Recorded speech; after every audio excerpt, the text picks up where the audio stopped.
Okay, આજે આપણે database કનેક્ટિવિટીનો demo જોશું. તો સૌથી પહેલા મારે પ્રોજેક્ટ ક્રિએટ કરવાથી સ્ટાર્ટ કરવું પડશે. પ્રોજેક્ટ ક્રિએટ કરવા માટે હું જે લોકેશન ઉપર છું, જ્યાં મારે પ્રોજેક્ટ બનાવવો છે, એ પાથની અંદર મારે ઓપન કરવાની છે CMD. ઇટ મીન્સ કે મારે એ પાથમાં ટર્મિનલ ઓપન કરવાનું છે. ફોર એન એક્ઝામ્પલ, મારે ડી ડ્રાઈવની અંદર પ્રોજેક્ટ ક્રિએટ કરવો છે, તો ડી ડ્રાઈવની અંદર જે છે એ મારે શું કરવાનું, તો કે CMD ઓપન કરવાની. I'm opening a command prompt over here. Then I will type the command to create the project. Composer create project Laravel / Laravel. અહીંયા તમારે તમારા પ્રોજેક્ટનું નામ આપવાનું રહે. તો ફોર એન એક્ઝામ્પલ, મારા પ્રોજેક્ટનું નામ મારે આપવું છે સ્ટુડન્ટ મેનેજમેન્ટ. મારા પ્રોજેક્ટનું નામ આપું છું હું સ્ટુડન્ટ મેનેજમેન્ટ.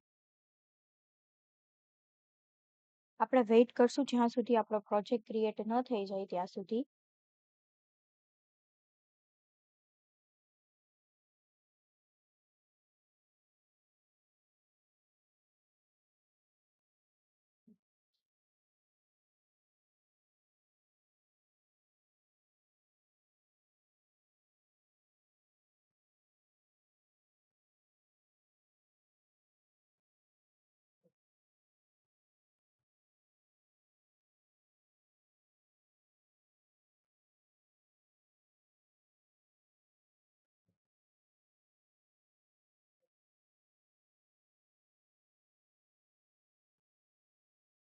ઇન્ટરનેટ કનેક્શન જરૂરી છે જ્યારે તમે પ્રોજેક્ટ ક્રિએટ કરો છો ત્યારે.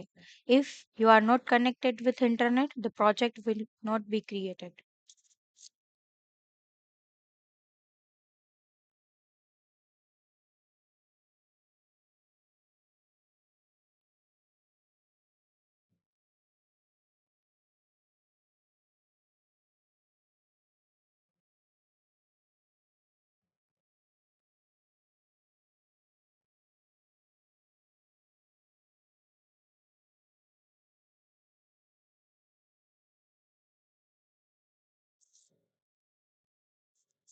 ઓકે, એકવાર તમારો પ્રોજેક્ટ ક્રિએટ થઈ જાય એટલે તમને અહીંયા મેસેજ આવી જશે એપ્લિકેશન કી સેટ સક્સેસફુલી. જ્યાં સુધી પ્રોજેક્ટ કમ્પ્લીટલી ક્રિએટ ન થઈ જાય ત્યાં સુધી તમે એ પ્રોજેક્ટને ઓપન કરી શકશો નહીં. તમે ઓપન કરવાની ટ્રાય કરશો તો પણ અમુક ડિરેક્ટરીઝ નહીં આવે, જેથી કરીને તમને પ્રોજેક્ટ રન કરવામાં એરર આવી શકે છે.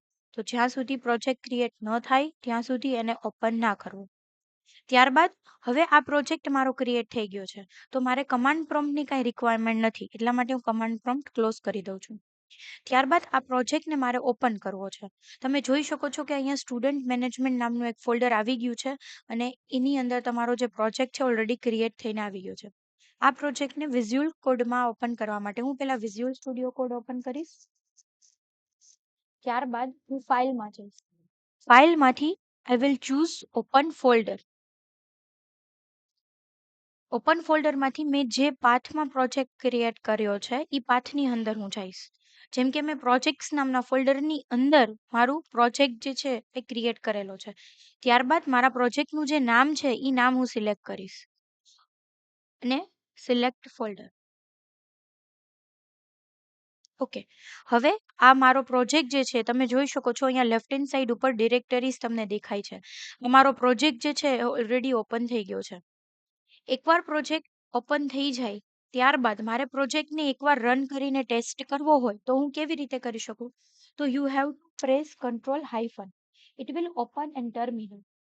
ટર્મિનલ ઓપન થઈ ગયા બાદ હું કમાન્ડ ફાયર કરીશ php artisan serve. આ કમાન્ડથી તમારો પ્રોજેક્ટ રન થઈ જશે. એન્ટર આપીશ. જે યુઆરએલ તમને અહીંયા પ્રોવાઈડ કરવામાં આવે છે, સર્વર જ્યાં રન થાય છે એનું યુઆરએલ તમને અહીંયા પ્રોવાઈડ કરવામાં આવે છે. આ યુઆરએલને તમારે કોપી કરી અને બ્રાઉઝરની અંદર પેસ્ટ કરવાનું થાય.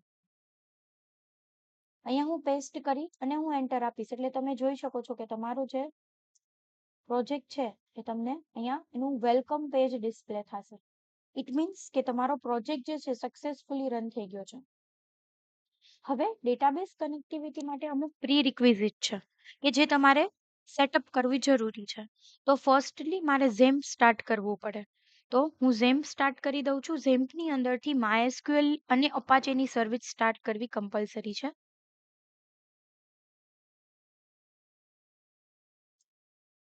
ઓકે, તો પેલો સ્ટેપ થયું કે મેં ઝેમ્પની અંદર MySQL અને અપાચેની સર્વિસ સ્ટાર્ટ કરી છે. ત્યારબાદ ડેટાબેઝ કનેક્ટિવિટી માટે તમારે ડેટાબેઝ સાથે કનેક્શન કરવું જરૂરી છે. તો લારાવેલની અંદર .env ફાઇલ તમારે ઓપન કરવાની થાય. લેફ્ટ હેન્ડ સાઇડ ડિરેક્ટરી સ્ટ્રક્ચરમાં તમે જોઈ શકો છો .env ફાઇલ તમને અહીંયા ડિસ્પ્લે છે. આ ફાઇલની અંદર તમારે ડેટાબેઝનું નામ ચેન્જ કરવાનું થાય. તો તમને અહીંયા ડેટાબેઝ ડીબી ડેટાબેઝ આવું લખેલું હોય. ત્યાં ડિફોલ્ટ ડેટાબેઝનું નામ હશે લારાવેલ. એની જગ્યાએ હું મારા કોઈ પણ ડેટાબેઝનું નામ આપી શકું છું. ફોર એન એક્ઝામ્પલ હું આપું છું સ્ટુડન્ટ